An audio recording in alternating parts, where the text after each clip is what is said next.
My name is Kiran Makkar, and today I am going to discuss with you an essay which has been seen in the past in the academic IELTS writing module.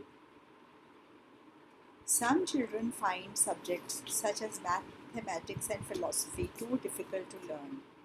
So, some people argue that those subjects should be optional rather than compulsory. To what extent do you agree or disagree? My introduction is: mathematics and philosophy seek to find the truth behind the underlying workings and meanings of the universe. Mathematics teaches the formulation of proofs and concepts, and philosophy teaches the theoretical basis of our social organization and social relationships. It is difficult to agree or disagree with the entire statement.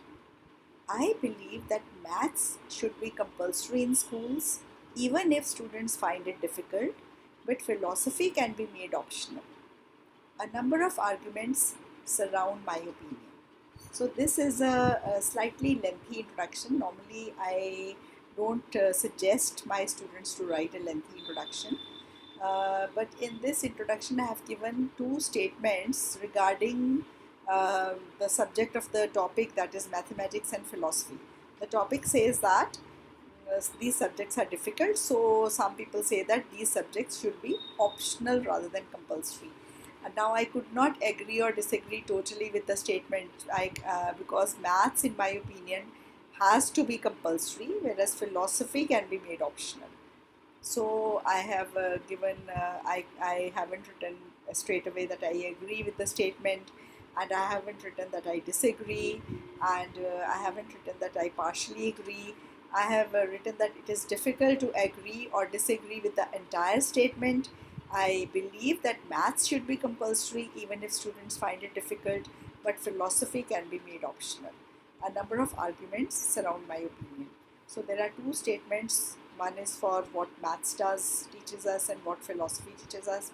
And you can omit the first statement, but the second statement is, I think you can put it because it is telling something about the subjects. And you can even omit both the statements and straight away write that it is difficult to agree or disagree with the total statement. And then you can say that maths should be made compulsory, whereas philosophy can be made optional. Mathematics should be a mandatory part of school curricula because maths is the basis of all other subjects. Here I would like to just point out that maths, wherever I have written maths, there's a red line showing below. This is because in American English, we use the word math instead of maths. But in British English, maths is accepted as a short form of mathematics. So I think this red line should be ignored, and I can just put it that ignore all. It will be okay. Mathematics should be a mandatory part of school curricula because maths is the basis of all other subjects. Children need to be taught numeracy from early childhood. The knowledge of maths makes children smarter as it teaches them to think critically. If maths is not taught, then the phobia some children have of maths will be even more pronounced when they are older. So pronounced means even more greater when they grow old, and children have to be taught the numeracy skills from early childhood, and this will enable them to think critically. And phobia is the fear. The fear some children have of maths will be even more pronounced, means will be even more, it will be even greater, it will be even more distinct when they grow older. So I have given the importance of teaching maths. Mandatory means compulsory. Secondly, if maths is studied in school, then it opens doors to many interesting subjects and careers. Many good universities and colleges in Canada and USA require the knowledge of maths till senior secondary level. Many high-paid jobs require analytical thinking, which only children with a good mathematics base, which only those children have who have a good mathematical base.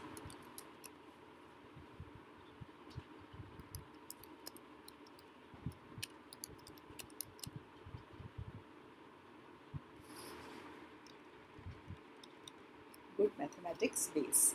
Therefore, maths should be compulsory in schools. The onus is on the teachers to make it interesting for the students.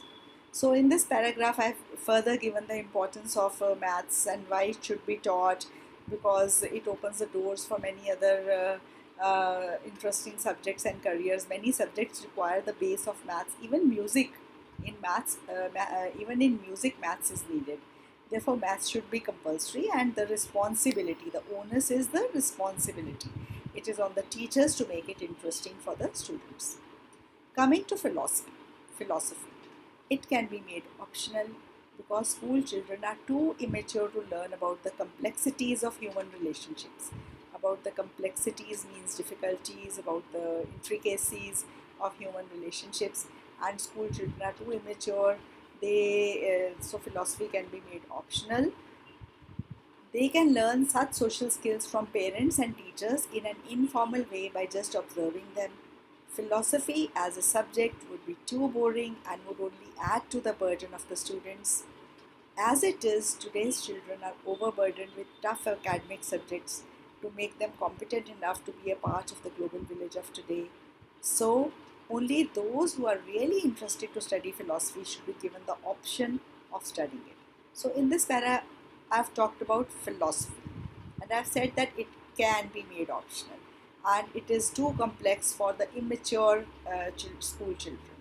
So, this paragraph, already students are overburdened with the tough academic studies, so they need not be taught philosophy.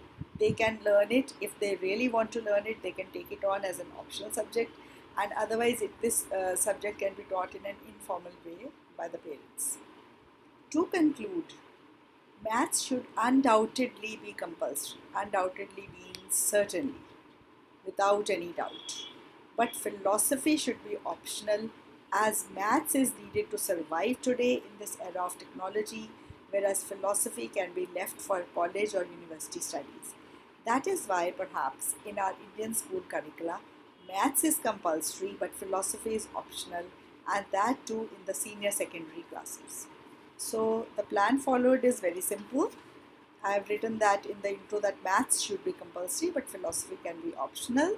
Then para 1, importance of maths, para 2, more importance of maths, and para 3, why philosophy should be optional. And in conclusion, I have reiterated my opinion. So I can use the word reiterate. Um, it can be reiterated that